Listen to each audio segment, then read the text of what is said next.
اور یہ کوئی ایک بات نہیں ہے، کنٹینیوسلی بہت ساری باتیں ہیں ان کی، عمران خان صاحب کی احکامات ان کے جو ویژن کے مطابق صوبے میں اس طرح سے وہ نہیں کام کر رہے. تو یہی فارورڈ بلاک کرتا ہے کہ بیسکلی آپ ایک پوائنٹ پہ اکٹھے ہو جاتے ہیں کہ جی ہم یہ بات پارٹی پالیسی سے متفق نہیں ہیں. تو ان اے وے تو ایسا ہی ہے نا کہ آپ پارٹی لیڈر کو نہیں مان رہے بلکہ آپ کہیں اور سے ہدایات لے رہے ہیں اور اس کے مطابق چل رہے ہیں. تو ایک طرح سے تو یہ اسی قسم کی سچویشن نظر آتی ہے. بہت سے لوگ کہہ رہے تھے کہ علی امین کو ہٹا دینا چاہیے، بلکہ سوشل میڈیا پر تو پوری ایک کیمپین چل رہی تھی کہ جناب علی امین گنڈا پور صاحب استعفیٰ دیں، کیونکہ انہوں نے عمران خان کے ساتھ وفا نہیں کی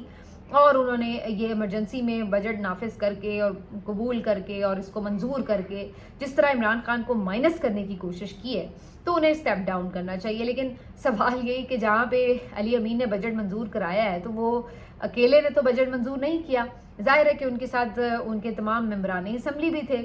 شاید کوئی ایک آدھے نے اس میں ووٹنگ میں حصہ نہیں لیا، ادروائز تو سارے ہی وہاں پہ موجود تھے اور سب نے ہی ووٹ کر کے اسے پاس کیا. تو اگر علی امین گنڈا پور ریزائن کرتے ہیں تو باقی انہی میں سے ہی کسی کو بنانا ہے. کوئی نیا بندہ تو عمران خان نہیں اتاریں گے نا اسمبلی کے اندر جیل سے بیٹھے ہوئے. تو آف کورس ان میں سے اگر کوئی بیٹھتا ہے نیا بندہ نامزد ہوتا ہے تو اس بات کی کیا گارنٹی ہے کہ وہ اس چیز کو فالو نہیں کر رہے ہوں گے جو علی امین گنڈا پور کر رہے ہیں. تو یہ ایک اس طرح کی سچویشن ہے اور اس بات کا عمران خان کو اچھے سے اندازہ ہے کہ یہ ایک کمپلیکیٹڈ سچویشن ہے اور اس لیے وہ اس میں بہت تیزی سے شاید ابھی فیصلے لینے کی پوزیشن میں نہیں ہے، کیونکہ اس وقت وہ جیسے میں نے کہا کہ جیل میں اور کمپلیٹ پکچر اور بہت ساری چیزوں سے اس طرح سے نہیں آشنا ہوتے اور اسی وجہ سے وہ پھر ظاہری سی بات ہے آپ انتظار کرتے ہیں اور جو ایک طرف کا ورژن آئے پھر آپ اسی کو دیکھتے ہوئے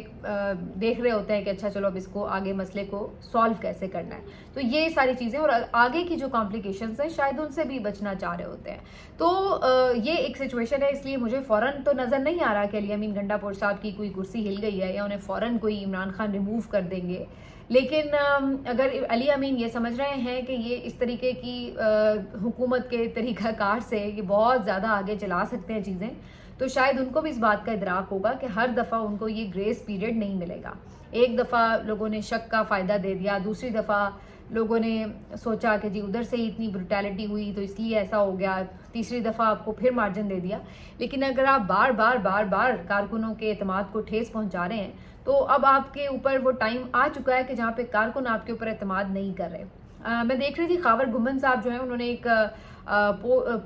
پول کیا ہوا تھا اس پہ ایکس کے اوپر اور اس میں انہوں نے پوچھا کہ ورسٹ وزیر اعلیٰ کون ہے. تو اس میں انہوں نے جو عمران خان کے لگائے ہوئے وزرائے اعلیٰ تو ان میں انہوں نے بزدار کا نام رکھا، محمود خان صاحب کا، پرویز خٹک کا اور ساتھ میں علی امین گنڈا پور صاحب کا. آپ کو یہ جان کے حیرت ہوگی کہ اس میں تقریباً 60% سے بھی زیادہ لوگ یہ سمجھتے تھے کہ علی امین گنڈا پور صاحب ورسٹ وزیر اعلیٰ ہیں. تو اس سے آپ اندازہ لگا لیجئے کہ علی امین گنڈا پور صاحب نے کتنی تیزی سے اپنی غیر مقبولیت کا جو سفر ہے وہ پورا کیا ہے. اور بات وہی کہ اس کے بعد بہت سے ان کے وزراء بھی آ رہے ہیں، کچھ اور کے پی سے لوگ بھی آ رہے ہیں، کچھ ان کے سوشل میڈیا ایکٹیوسٹ بھی ہیں جو مسلسل آ کے یہ ایکسپلینیشنز دے رہے ہیں کہ جی ہم تو اتنی ایفرٹ کر رہے ہیں تو اچھا اگر ہم غدار ہیں تو پھر جو پنجاب والے ہیں وہ اٹھ کے کر لیں تو یوں ہو جائے تو وہ ہو جائے. ہم تو وہاں پہ بھی گئے، ہم نے وہاں پہ بھی احتجاج کیا، ہم نے یہ بھی قربانی دی، ہم نے وہ جیل بھی کاٹی، ہمارے ساتھ تو یہ بھی ہوا. ہر کوئی آ کے وہ اپنی اور آگے کی بھی بات کر رہے ہیں جی ہم لات مار دیں گے کرسی کو، ہمیں عہدے نہیں چاہیے، ہماری جان بھی حاضر ہے. میں تو سمجھتی ہوں کہ یہ ساری باتیں ان کی ٹھیک ہو سکتی ہے، اس میں کوئی شک نہیں ہے. لیکن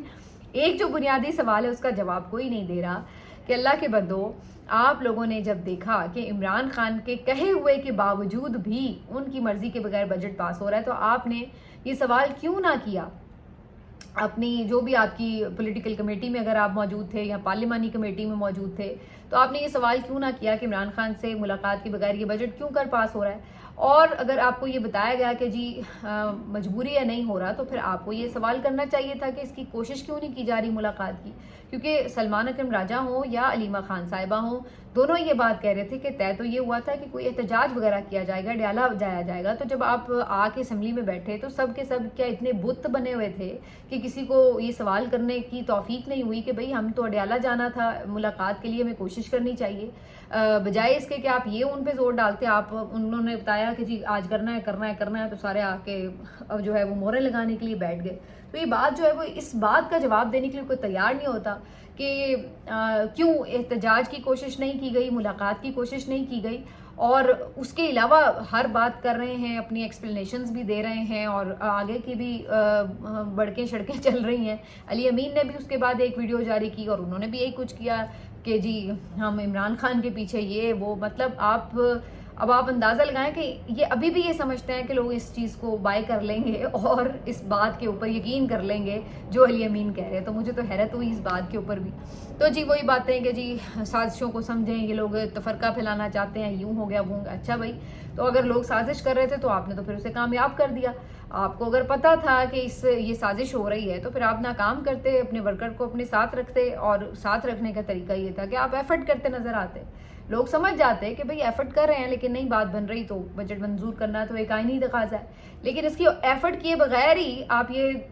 جو ہے لوگوں کو منوانے پہ تلے بیٹھے ہیں کہ جناب اگر بجٹ منظور نہیں ہوتا تو آج تو جیسے حکومت ختم ہو جاتی, جو کہ اتنا آسان نہیں تھا کہ کل بجٹ منظور نہ ہوتا تو آج حکومت ختم ہو چکی ہوتی. تو یہ اس قسم کی چیزیں کرنے سے اب فائدہ نہیں ہے, جو بھرم میں کافی حد تک کھل چکے ہیں, اور اسی وجہ سے ان کے جو لوگ ہیں وہ ایون خود ڈائریکٹلی استعفیٰ مانگ رہے ہیں کہ جی آپ استعفیٰ دیں. مراد سعید کے اوپر بھی کافی تنقید ہو رہی تھی کہ جی آپ بھی کچھ نہیں بولے, آئی ایس ایف کے کتنے ہی لوگ ہیں جو ایم پی ایز ہیں, منسٹرز بھی ہیں, اور خود مراد سعید بھی بالکل خاموش رہے سارے معاملے پہ. انہوں نے سوشل میڈیا پر بھی آ کے کسی قسم کی کوئی ہدایت پہ عمل کرنے کے حوالے سے کوئی بات نہیں کی, کوئی تنقید نہیں کی, کوئی زور نہیں ڈالا. تو یہ سب کیا ہے, تو ان کے اوپر بھی تنقید ہو رہی تھی. آج ان کا ابھی کافی دنوں کے بعد ایک ٹویٹ آیا, انہوں نے کہا کہ جی عمران خان کے احکامات تو بڑے واضح تھے, تو جب عمران خان کی بات نہیں مانی گئی, ان کی حکم عدولی ہوئی, تو میری کیا حیثیت ہے. اگر میں کہہ بھی دیتا کہ عمران خان کی بات مانو, تو جنہوں نے عمران خان کی نہیں مانی تو انہوں نے میری کیا ماننی تھی. تو اس کے بعد انہوں نے ساری بات کی کہ جی ہم سب تحریک کا حصہ ہیں یہ وہ, اور اس کے بعد انہوں نے اپنی مجبوری بتائی کہ جی میں کیا کروں, میں چاہ کے بھی ابھی سامنے نہیں آ سکتا, میرے اوپر بڑا بوجھ ہے وغیرہ. تو یہ ساری بات, تو اس سے مجھے دو تاثر ملے. ایک تو یہ کہ ایسا لگا کہ مراد سعید کی جو گفتگو جو تھی اس میں مجھے مایوسی نظر آئی کہ وہ بھی مایوس ہیں. نمبر 2 یہ کہ مجھے یہ بھی لگا کہ مراد سعید ٹھیک سے اس بات کو انالائز نہیں کر پائے کہ ان کا سٹیٹس کیا ہے, اور لوگوں کی ان سے ایکسپیکٹیشنز کیا ہیں, اور لوگ ان کو کتنا ہائی رینک کرتے ہیں. تو مجھے ایسا لگا کہ ان کو اس بات کا صحیح سے اندازہ نہیں ہے کہ لوگ ان کے بارے میں کیا کارکن جو ہے وہ ایک سوچ رکھتا ہے, اور ان کی بات میں اور باقی کسی کی بات میں بہرحال فرق ہوتا. لیکن شاید انہوں نے زیادہ ہی اپنے آپ کو انڈر اسٹیمیٹ کیا. لیکن اس بات کے علاوہ بھی اس بات پہ بہرحال سوال اٹھ رہے ہیں کہ آپ روپوش ہیں, سب کچھ ٹھیک ہے, لیکن یہ سوال اپنی جگہ ہے کہ یہ سب چیزیں روپوشی یا کسی بھی طرح کی کوئی خاموشی, اس کا مقصد تو یہی ہے کہ جی چیزیں جو ہیں وہ آگے بڑھیں, اور عمران خان کے لیے جب چیزیں بہتر ہو جائیں گی پھر چیزیں سامنے آئیں گی. تو اگر عمران خان کی ہی زندگی کو خطرہ لاحق ہے, ان کے باہر نکلنے کی کوئی صورت نظر نہیں آ رہی, ان کی ایج بڑھتی جا رہی ہے, ان کے اوپر سختیاں ہیں, سرد گرم موسم وہ بہت زیادہ تکلیف میں گزار رہے ہیں, قید تنہائی میں ہیں, نہ فیملی کی رسائی ہے, نہ ڈاکٹر کی رسائی ہے, تو اس کے بعد جو صحیح آپ کا یعنی ایک جان وار دینے والا کارکن ہوتے ہیں, وہ عام طور پر اس چیز کو وہ اپنے لیڈر کی ظاہر زندگی کو زیادہ پرائرٹی دیتے ہیں, اور وہی سوچتے ہیں کہ نہیں ہمیں اس کے لیے زیادہ باہر نکل کر ایفرٹ کرنے کی ضرورت ہے, چاہے خطرات ہوں. اگر آپ محفوظ رہیں لیکن اگر لیڈر ہی خدا نخواستہ نہ رہے تو پھر اس کے بعد تو کسی کے بھی کسی جگہ پہ یعنی کسی پوزیشن سنبھالنے کی یا کسی بھی چیز کی پھر کیا حیثیت یا اہمیت رہ جائے. یہ ایک ورژن ہے جو کہ سوشل میڈیا پر ہے, اور اسی وجہ سے لوگ مراد سعید سے یہ ایکسپیکٹ کرتے ہیں بہت سے لوگ کہ جی انہیں سامنے آنا چاہیے, جبکہ دوسری طرف عمران خان صاحب کی واضح ہدایت ہے کہ وہ فی الحال سامنے نہ آئیں. تو بہرحال یہ ایک کمپلیکس قسم کی سچویشن ہے, اور اس کے حوالے سے ظاہر ہے بغیر پوری انفارمیشن کے بات بھی نہیں کی جا سکتی کہ کس قسم کے خطرات ہیں یا کیا چیزیں ہیں. ہمیں یہ پتہ ہے کہ ان کے حوالے سے بڑے واضح آرڈرز ہیں کہ شاید اگر وہ سامنے آئیں تو ان کو گرفتار یا لاپتہ نہیں کیا جائے گا, بلکہ شاید ان کو شوٹ کر دیا جائے. اس طرح کی باتیں ہم نے سن رکھی ہیں. تو اگر ایسی کوئی چیز ہے تو پھر ظاہری سی بات ہے وہ سامنے آ کے بھی کیا بگاڑ لیں گے اور کس طرح عمران خان کی رہائی ممکن بنا لیں گے. ابھی تو پوری ایک حکومت ہے, کیبنٹ ہے, اس کے ساتھ پورا ایک صوبہ ہے, اب اس کے عوام ہیں, اس کے باوجود بھی عمران خان کی رہائی کیا انہوں نے ممکن بنا لی. تو یہ سب چیزیں جو ہیں وہ اپنی جگہ مختلف سوالات ہیں. لیکن یہ ضرور محسوس ہوتا ہے کہ عمران خان صاحب جب بھی رہا ہوں گے اور کبھی بھی صورتحال تبدیل ہوگی تو شاید بہت سے لوگ جو اس وقت آپ کو منظر پر نظر آ رہے ہیں وہ شاید اس طرح سے سامنے سرفیس پہ نہیں ہوں گے، اور شاید ایک بالکل تبدیل قسم کی صورتحال جو ہے وہ نظر آئے گی، کیونکہ اس پورے پیریڈ میں پھر بہت سی چیزیں جو عمران خان نے خود بھی ظاہر آبزرو کی ہیں، اور پھر جب وہ باہر نکلیں گے تو پوری پکچر جب نظر آئے گی تو الٹیمیٹلی بہت سی چیزیں آپ کو پھر تبدیل ہوتی ہوئی نظر تو آئیں گی۔ اب آ جاتے ہیں جی کہ کیا خبر ہے جو میں نے کہا کہ بنگلہ دیش سے ہے، تو آج ایک خبر سنی جس کو ہم ایک دعائیہ انداز میں کہہ سکتے ہیں کہ دیکھ رہے تھے، حسرت سے بھی دیکھ رہے تھے کہ جی بنگلہ دیش کے جو الیکشن کمشنر ہیں وہ گرفتار ہو گئے، اور ان کے اوپر جی بڑا شدید عوام کا غم و غصہ بھی تھا۔ ان کے اوپر بھی یہی ایلیگیشنز تھیں کہ انہوں نے الیکشن رگ کیا۔ پچھلے 2 الیکشنز آپ کو بھی پتہ ہے بنگلہ دیش میں جس طرح سے ہوئے، تو رگ کیے گئے مکمل طور پر، اور اسی بات کے اوپر جو الیکشن کمشنر ہیں بعد میں ان کی گرفتاری بھی اب ہوئی، جب یہاں پہ سارا ایک انقلابی قسم کا آپ نے سین دیکھا اور شیخ حسینہ واجد کو بھاگنا پڑا، تو اس وقت یہ بھی ہتھے چڑھ گئے اور گرفتار بھی ہوئے ہیں اس کے بعد۔ اور اب صورتحال یہ ہے کہ لوگ اتنی ان سے نفرت کر رہے تھے کہ یہ جب پیشی کے لیے کورٹ لائے گئے ہیں تو انہیں باقاعدہ ہیلمٹ پہنا کر باہر لانا پڑا، کیونکہ اس بات کا خدشہ تھا کہ لوگ ان کے اوپر اٹیک کر دیں گے، انڈے ٹماٹر ماریں گے یا پتھر مار دیں گے، کسی بھی طرح ان کے اوپر غصہ نکالیں گے، اور کافی شور شرابہ وہاں پہ تھا بھی ان کی پیشی کے موقع پہ۔ تو یہ سچویشن ہے۔ تو جناب اس کے اوپر بڑے کامنٹس بھی ہو رہے تھے سوشل میڈیا کے اوپر۔ وجہ بڑی صاف ہے کہ بہت سے لوگوں کے جذبات شاید ایسے ہی ہوں، لیکن کم از کم یہ ضرور ہر کوئی چاہتا ہے کہ گرفتاری ہونی چاہیے۔ جو لوگ بھی عوام کے مینڈیٹ کو چوری کرنے میں ملوث ہیں، جنہوں نے بھی انصاف کا ایون قتل کیا ہے، تو یہ جو 3-4 بڑے کردار ہیں، اور آپ کو پتہ ہے وہ کون سے ہیں، تو ان کے حوالے سے یقینی طور پر لوگوں کی خواہش ہے کہ وہ ان کے اوپر کسی طرح کی کارروائی ہوتے ہوئے دیکھیں، تاکہ ایک یہ نشان بن سکے کہ آئندہ کوئی اس طرح نہ کرے۔ اگر ہمیشہ چور دروازے یہ کھلے رہیں اور پھر اس طرح کے لوگ جو پاکستان کے آئین اور قانون کے ساتھ مذاق کرتے ہیں، جو لوگوں کے مینڈیٹ چراتے ہیں، جو لوگوں کے ساتھ ظلم کرتے ہیں، جو لوگوں کے ساتھ اور ملک کے ساتھ غداری کرتے ہیں، اگر ان کو اسی طرح محفوظ تحفظ دے کر ادھر ادھر روانہ کر دیا جائے یا انہیں سیف ایگزٹ دے دیا جائے، تو پھر یہ راستہ کبھی بند نہیں ہوگا، یہ سلسلہ کبھی تھمے گا نہیں، پھر یہی ہوتا رہے گا۔ وہ کہیں گے آگے آج یہ چیف الیکشن کمشنر، کل کوئی اور آئے گا، وہ سوچے گا اس کا کیا بگاڑ لیا تھا جو میرا بگاڑ لیں گے، لہٰذا میں بھی یہی کام کروں اور اپنی اگلی 7 نسلیں سنوار لوں اور آرام سکون سے اپنا بھی عہدہ انجوائے کروں۔ مجھے کیا پڑی ہے کہ میں عوام کی سوچوں، ملک کی سوچوں، آئین کی سوچوں۔ تو یہ ضروری ہے کہ کسی کو عبرت کا نشان بننا ہے۔ اس کے بغیر جو ہے وہ آپ اگر کہیں کہ اصلاح ہو جائے گی اس دور میں، اس کے علاوہ کوئی اصلاح کا جو آپ کہہ لیں کہ راستہ ہے وہ نظر نہیں آتا۔ لاسٹلی جی اسرائیل اور ایران کی ہو گئی ہے جنگ بندی، اور رات گئے جب یہ قطر کے اوپر اٹیک ہوئے، اس کے بعد صورتحال اسی طرح کی تھی۔ ایک دم ٹرمپ کی طرف سے بھی اعلان ہوا کہ جی ہم کوئی کارروائی نہیں کرنا چاہتے، قطر نے بھی کہا کہ ہم بھی فی الحال اس کے اوپر کارروائی کا حق محفوظ رکھتے ہیں، لیکن کچھ نہیں ہوا۔ بعد میں پتہ یہ چلا کہ جی انہوں نے تو پیشگی بتا دیا تھا، انہوں نے اپنی بیس بھی خالی کر لی تھی۔ تو یہ آج کل ایک عجیب فرینڈلی قسم کی جنگیں ہیں کہ پہلے سے بتا بھی دیا جاتا ہے کہ بھئی آپ بندوبست کر لو، ہم اٹیک کرنے والے ہیں، لیکن اینی ویز انہوں نے بھی کر لیا، انہوں نے پیغام بھی دے دیا کہ ہاں جی ہم آپ تک اٹیک بھی کر سکتے ہیں۔ پھر اس کے بعد جی ایک دم خبریں آنا شروع ہوئیں ٹرمپ کی طرف سے کہ جی اب ہو گیا جو ہونا تھا، اب جی ہم سیز فائر کی طرف جائیں گے، اور اسرائیل بھی اور ایران بھی دونوں سیز فائر کی پابندی کریں گے۔ انہوں نے بتا دیا، مبارکباد بھی دے دی ٹویٹ پہ کہ جناب اب امن کی طرف دنیا جا رہی ہے، ویری گڈ، اور مجھے یہ میں اپنے سے ایڈ کر رہی ہوں، اور مجھے بس کسی طرح نوبیل انعام دے دو کیونکہ میں نے ایک اور امن کرا دیا۔ اب آپ مضحکہ خیز بات دیکھیے کہ پہلے جنگ کرواتا ہے ڈونلڈ ٹرمپ، ظاہری سی بات ہے اسرائیل کی کو شے کس کی ہوتی ہے، اور اس کے بعد جب مار پڑتی ہے ایران جو ہے وہ اس توقع سے برعکس آپ کو رزلٹ دیتا ہے، ریٹیلیٹ کرتا ہے، تو اس کے بعد پھر آپ جو ہیں وہ پیچھے بھی ہٹتے ہیں، پھر اس کے بعد جنگ بندی بھی ہو جاتی ہے، اور پھر اس کے بعد جو پہلے جنگ کرواتے ہیں وہی جنگ بند بھی کرواتے ہیں اور خود کو ہیرو بھی بنا لیتے ہیں۔ تو یہ اس قسم کا آپ نے تماشا اس سے پہلے شاید ہی کبھی دیکھا ہو۔ اور اب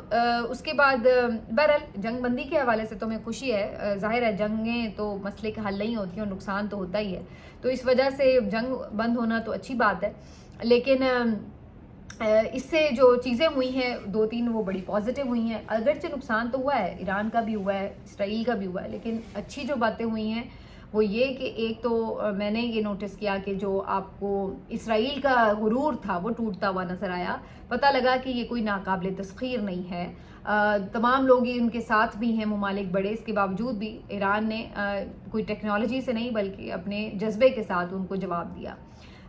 اصل میں جنگ جیتنا ایران کے لیے یہ نہیں تھا کہ اس نے کوئی اسرائیل پہ قبضہ کر لینا تھا یا اس کو تباہ و برباد کر دینا تھا، بلکہ ایران کے لیے ان کو جواب دینا اور اپنا دفاع رکھنا یہی جنگ جیتنے کے مترادف تھا، اور یہ انہوں نے کیا. ایک تو رجیم چینج بھی نہیں ہو سکا، جو کہ ان کی خواہش تھی کہ یہاں پہ کوئی اپنی پپٹ گورنمنٹ جو ہے وہ بٹھا دی جائے گی، اور ایک بندہ انہوں نے کوئی تیار بھی کیا ہوا تھا پہلوی، تو رضا پہلوی، تو وہ بھی بیچارہ وہ کہتے ہیں پنجابی میں ناتا دھوتا رہ گیا، تو اس کے ساتھ بھی یہی ہوا. اور دوسرا یہ ہوا کہ عوام نے اپنی ریزسٹنس سے یہ ثابت کیا کہ وہ ڈرے نہیں ہیں، غیرت مند قوم ہے. اس بات کے اوپر ایک خوشی آپ کو محسوس ہوئی کہ یہ جو ایک طلسم تھا، ایک میتھ تھی، وہ ٹوٹی کہ جناب ہم تو جیسے لڑ ہی نہیں سکتے، ہم تو بڑے کمزور ہیں. تو وہ چیز جو ہے وہ بدماشی جو ہے اس کو لگام ڈالنے کے لیے ایران نے منہ توڑ جواب دیا. تو اس لحاظ سے بھی یہ بڑی امپورٹنٹ چیز تھی. باقی ایک اور جو مجھے اس میں پازیٹیو بات نظر آتی ہے کہ اس میں شیعہ سنی کا جو ایک معاملہ تھا، اس کو جس طرح میں نے دیکھا کہ جس طرح بہت سے سنی ممالک جو ہیں وہ بھی ایران کے ساتھ کھڑے ہوئے، اور پاکستان میں بھی جو شیعہ سنی دونوں لوگ ہیں وہ بھی ایران کے ساتھ کھڑے ہوئے، تو یہ بھی ایک اچھی بات تھی، مسلکی ہم آہنگی نظر آنا. اور اس کے ساتھ ساتھ جو اوورآل بعد میں ساری ہوئی ہیں، کوئی کسی کو فون کر رہا ہے قطری وزیر اعظم، کوئی کچھ کر رہا ہے کچھ کر رہا ہے، لیکن یہ ضرور ہوا کہ اس جنگ بندی کے اعلان کے بعد پھر کچھ اٹیکس کی خبریں آئیں کہ جی اسرائیل نے اٹیک کر دیا، ایران نے پہلے کیا، اس کے بعد اسرائیل نے کر دیا. حالانکہ ایران کا اس سے پہلے شاید ہو چکے تھے، لیکن اسرائیل نے بعد میں کیا. پھر اس پہ ٹرمپ صاحب ناراض ہوئے، گالیاں والیاں بھی نکالیں کہ جناب میری بات نہیں ماننی تو دفاع ہو جاؤ، یہ وہ. اور اس کے بعد پھر بہرحال انہوں نے پرسنلی جو نتن یاہو ہیں ان کو کال کر کے کہا کہ اب مزید کوئی جنگ کی طرف نہیں جائے گا، کوئی بامبنگ نہیں ہوگی. اور فی الحال تک تو اب مجھے نظر یہ آ رہا ہے کہ جنگ بندی ہو گئی ہے، اور ہوپ فلی کہ اس کو قائم بھی رکھا جائے. مزید اگر میرا خیال ہے کہ کوئی بیوقوفی ہے کہ اگر کسی طرف سے اس کی خلاف ورزی کی جائے، ایران تو پہلے ہی کہہ رہا ہم تو نہیں کرتے تھے، یہی کرتے ہیں تو ہم جواب دیتے ہیں. تو میرا خیال ہے کہ اسرائیل کو بھی اب سبق حاصل ہو چکا ہے کہ یہ بات یہاں پہ رکے گی نہیں، جنگ بڑھنے کا انہیں فائدہ نہیں ہوا، الٹا نقصان ہی ہوا ہے. تو میرے خیال سے اب ہوپ فلی یہ معاملہ جو ہے وہ منطقی انجام تک آ گیا ہے. باقی دیکھتے ہیں اگلے 1-2 روز میں اور صورتحال واضح ہو جائے گی. ملتے ہیں آپ سے اگلے ویلاگ میں، اپنا خیال رکھیے، اللہ حافظ.